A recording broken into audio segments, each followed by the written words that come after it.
Anda pernah perasan perubahan pada wajah seperti bibir nampak lebih berkedut, smile line nampak makin jelas, pipi nampak kurang volume dan kawasan temple nampak lebih hollow.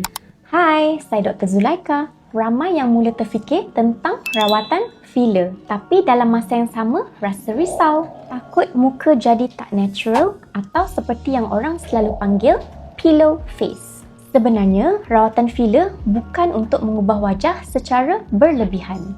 Dalam pendekatan yang betul, filler dapat membantu mengembalikan volume yang berkurang pada kawasan seperti nasolabial folds, pipi, temples dan juga bibir. Di Hesa Clinic, kami menggunakan filler yang berdaftar dan premium seperti Restylane. Rawatan dilakukan oleh doktor terlatih dengan penilaian wajah terlebih dahulu supaya jumlah filler yang digunakan sesuai untuk struktur wajah anda. Matlamatnya bukan untuk nampak lain, tapi untuk hasil yang lebih natural, seimbang dan sesuai dengan wajah masing-masing. Boleh tengok contoh before and after nasolabial fold macam ni.